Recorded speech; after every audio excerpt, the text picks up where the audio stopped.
Le numérique offre de nombreuses opportunités dans de multiples domaines, et notamment dans le domaine éducatif. Malgré les nombreuses possibilités offertes par le numérique, celui-ci n'est pas encore véritablement intégré dans l'éducation. Au-delà du simple usage des cartables numériques ou de l'apprentissage à l'usage d'Internet, nous proposons d'intégrer le numérique dans les méthodes pédagogiques. C'est vrai que c'est une véritable révolution culturelle. Pour ça, il faut veiller à associer le personnel enseignant à cette transformation, mais il faut également être vigilant contre le danger d'une fracture numérique entre les élèves les plus favorisés et les autres.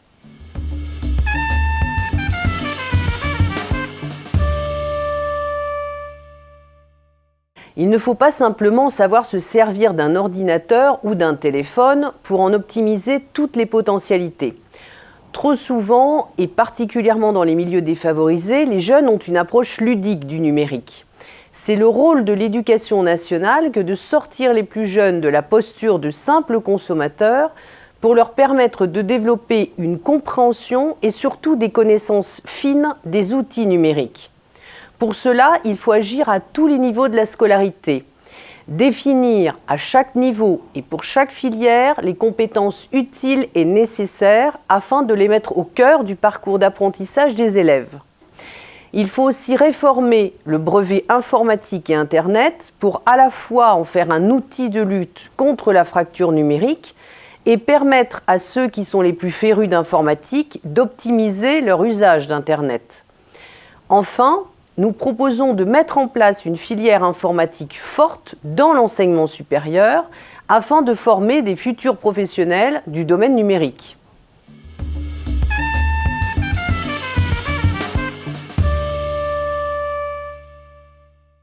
Le modèle scolaire français est aujourd'hui obsolète. Il classe les élèves selon deux catégories, ceux qui réussissent d'une part et ceux qui échouent d'autre part.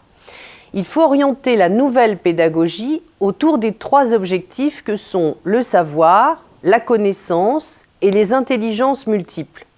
L'ordinateur permet de transmettre du savoir, notamment par l'intermédiaire des serious games. La connaissance appartient quant à elle au domaine de l'humain et des échanges. L'articulation du savoir et de la connaissance doit permettre de construire une société qui soit équilibrée dans toutes les formes d'intelligence.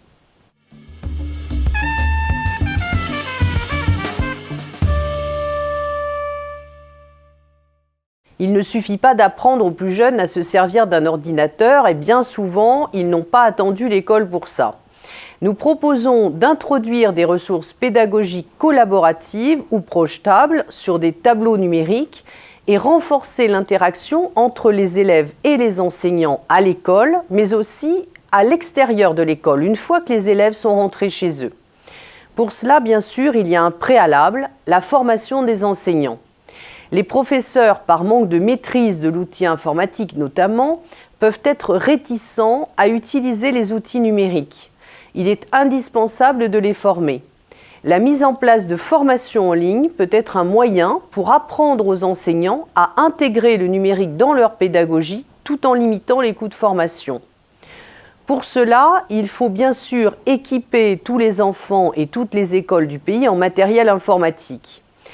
Les freins ne sont pas financiers. Il faut savoir qu'un jeu complet de manuels scolaires coûte bien plus cher qu'une tablette numérique. C'est une question de priorité et de volonté politique.